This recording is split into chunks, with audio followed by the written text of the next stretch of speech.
On ne sait pratiquement rien de ces peuples de l'âge du bronze. Seuls leurs outils nous permettent de comprendre comment ils ont travaillé.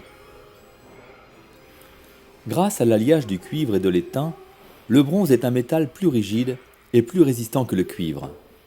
Fondant à une température inférieure au cuivre, il va permettre le moulage de formes plus importantes et plus variées. Les rares traces que nous ayons de ces artisans nous sont laissées par des dépôts d'objets de bronze enfouis dans la terre.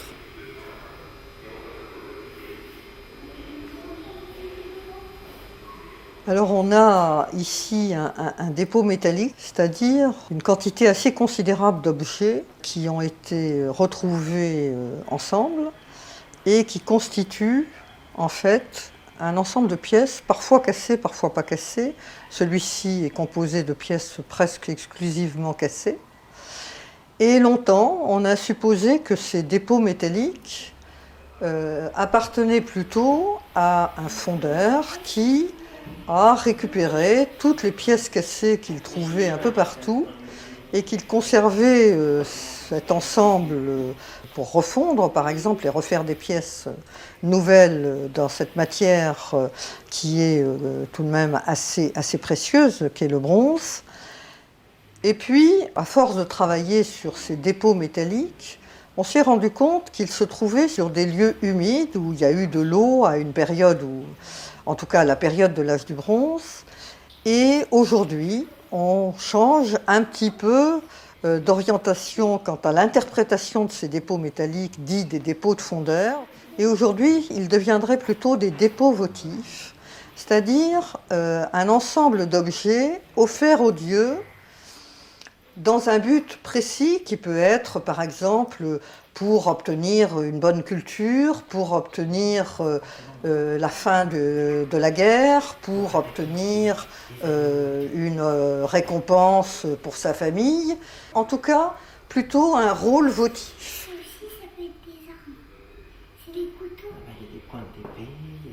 Ces dépôts métalliques ont été retrouvés en très grande quantité en Loire-Atlantique et d'ailleurs sur toute la façade atlantique en armorique, mais avec un quantitatif tout à fait exceptionnel dans notre département. Et ces dépôts, ils sont constitués d'objets de bronze, essentiellement en bronze. Il n'y a jamais de mélange avec autre chose, qui est le métal essentiel de cette période de l'âge du bronze, c'est-à-dire ce composé cuivre et étain qui est la grande nouveauté de la période de l'âge du bronze, donc entre en gros 2000 avant Jésus-Christ et 750 avant Jésus-Christ, période à laquelle on a fabriqué ce matériau, même si on continue bien après, puisqu'on en fabrique toujours aujourd'hui. En tout cas, c'est un matériau et l'unique matériau de cette période-là. Et ces dépôts sont constitués d'objets totalement disparates et qui peuvent être des objets qui couvrent une thésaurisation sur à peu près 3 siècles. C'est le cas de l'ensemble qui est sous nos yeux aujourd'hui, c'est-à-dire qu'il y a des objets qui datent en gros de 1100 avant Jésus-Christ, puis d'autres qui datent de la période en fait de l'enfouissement, puisque c'est des objets qui vont être enfouis, et qui datent de la période de l'enfouissement, qui est autour de 750 avant Jésus-Christ. C'est totalement, moi j'appelle ça un bric-à-brac, c'est un petit peu ça. C'est-à-dire qu'on peut avoir soit du déchet de fonte, c'est-à-dire des pièces qui sont des pièces qu'on va jeter une fois qu'on aura fondu un objet, ou bien on peut avoir des pièces tout à fait importantes et qui sont des bijoux, comme ici on a un bracelet par exemple, ou encore des pièces qui sont des épées, comme vous avez un exemplaire ici, qui est une épée en langue de carpe, tout à fait particulière.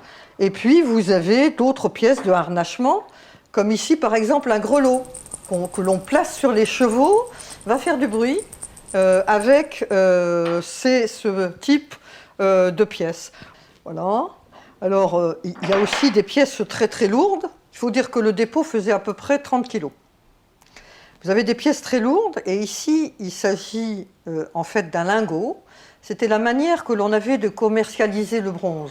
C'est-à-dire que le bronze à partir du bronze, de la période du bronze moyen, c'est-à-dire à peu près à partir de 1700 avant Jésus-Christ, eh bien, il va être commercialisé sous forme de ce qu'on appelle un lingot plano-convexe, c'est-à-dire ce petit tas circulaire, enfin qui a une forme à peu près circulaire, que les artisans récupèrent auprès des bronziers pour ensuite refondre dans des creusets et fabriquer leurs pièces.